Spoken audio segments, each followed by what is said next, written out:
What up, guys? Today we got a question from Jason, who has an interesting situation. So he's been training for several years now, and he's doing really well. He's inching closer to purple belt, right? So he's pretty good blue belt. And recently, this new beginner came into the gym, a brand new fresh white belt.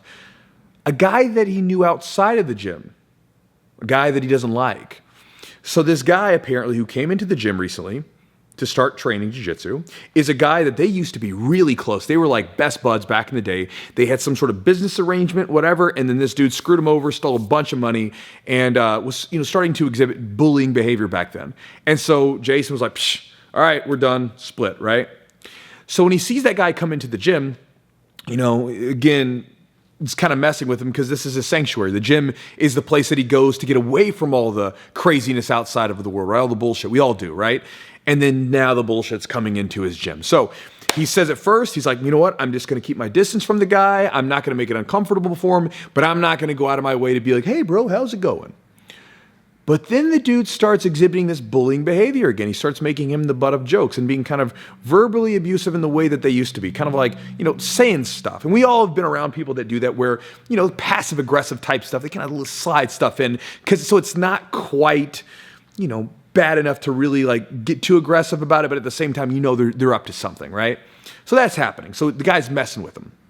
And so he sends me the message. He's like, hey, bro, just looking to see if you have any ideas on what to do because this is new territory for him. And he's just wondering what to do. So Jason, thanks for the question, brother. So that's an interesting one, bro, because again, I've talked about this analogy before. It was in a book called Iron John by Robert Bly. The gym for a lot of us is our walled garden. And in the book, Robert Bly talks about that everybody needs a walled garden, right? The metaphorical idea of a walled garden is, right, if you think of a garden, right, there's the dark soil, right? You have the light that helps bring the plant to life, right? We have water that we're now giving to the plant, and with our work, with our toil, with our hands and our efforts, we grow something new, right? We grow a plant in the garden. Now you can think of the metaphorical way of saying this is that, when we're inside the gym, we're dealing with darker sides of ourselves. Sometimes we get frustrated. Sometimes we get angry. We get upset, whatever. We have to deal with those things. You're in a competition. You're dealing with fear, right? Anxiety, all those things. But then there's the higher sides of yourself, right? You show courage when you do something. You lift up a teammate. You improve at something with consistent and discipline, right? Those are good things. And then through your efforts and your work, you grow something new. And that something new is you. You are growing someone new as you go through this training experience, right? Beautiful thing.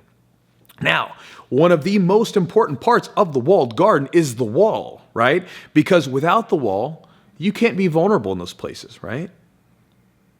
The wall shields us from the outside world, and it's important that it does. Now, there are actual walls inside of a gym, but the walls we're talking about that are more important are the cultural walls, the way that we treat each other. That stuff's really important because we can't be vulnerable and expose ourselves if we've got a guy that's chirping and talking negative stuff about you, right?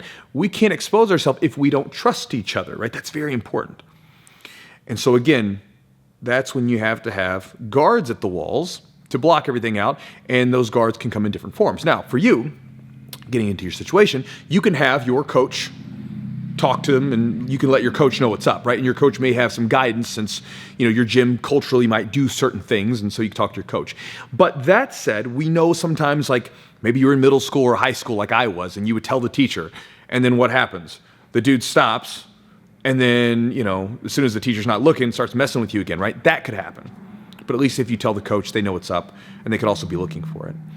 But that said, keep in mind, Jason, you are in a full contact sport, right? Contact martial arts. So, at least the way I look at it, if I had a guy who was trying to be verbally abusive to me, who was treating me like crap verbally, you can do what you want, but keep in mind that I'm going to roll with you now. And when I roll with you, I'm not going to be abusive to you. I'm not going to injure you, but I'm going to make this really uncomfortable, especially considering the fact that you have a guy who's at the bottom of the totem pole, right? You got a white belt talking trash to an almost purple belt. I'm going to make this really uncomfortable for you. So I'm going to get to mount. I'm going to go to positions and just put lots of weight on you. I'm not even going to go over a submission. I'm just going to make it really hard to breathe and take my sweet time and enjoy every moment of it. And as soon as I'm done rolling with you, I'm going to just pat you on the shoulder and say, hey, why don't you cut the jokes out? You know me and you aren't cool, right? You know me and you don't like each other. Why don't you cut the jokes out? And every time that he tells me a joke about me and makes fun of me and tries to be a bully to me in that way, we're going to roll today. I'm going to make this really uncomfortable. And you can do that. Again, a lot of times in jiu-jitsu, the culture, we call that an enforcer. And it makes people really uncomfortable when you talk to them. Oh my God, really an enforcer? Oh, sounds terrible. Just talk to him, right? Yeah, you can talk to him, but a lot of times guys are lunkheads, right? I was one of those, not for that bullying reason, but I was a lunkhead.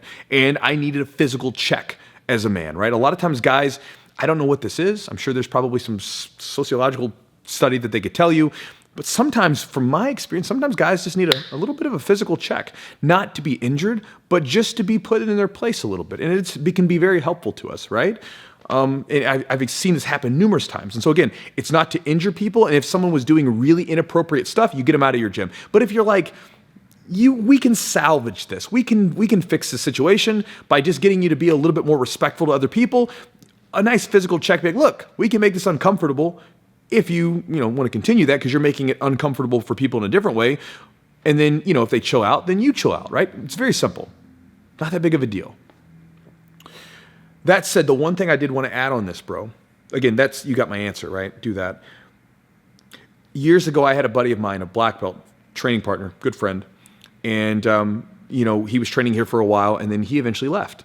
And when he left, he said some things that were not so nice, and they were said with the intention of not being nice, right?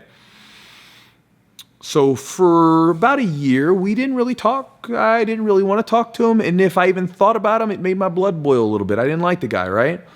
And then my students and the guys that were training out with him, they ended up coordinating a training session together. We were getting ready for a tournament, and we have a good relationship with that gym.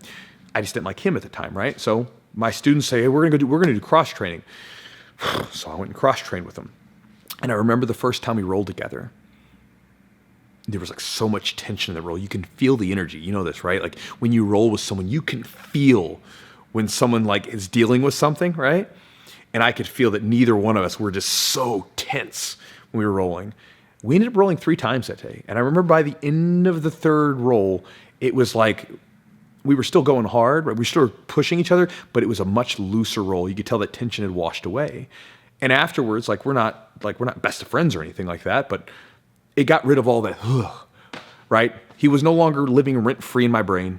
I no longer had that animosity in my body, and it was okay. And so you may find that maybe, who knows? I don't know the exact extent of what was done exactly, but you might find that, the more you roll with this guy, you'll probably never be his friend again, right? But you might be able to let go of whatever happened and let it be extended from your body so that person has no control of you anymore, right? And again, if he starts being cool and stops with all the jaw jacking, then you can just roll with him like a normal white belt that's in your class or whatever that's training with you. But you might find that as you roll with him more, that all that energy, that negative energy that's held up in you from all that stuff that you guys had before, you might find that it just kind of gets extinguished from the rolls itself. So not saying it's going to, but just a thought, maybe an idea to chew on. But anyway, Jason, thank you for the question, brother. And I'll talk to you guys next time.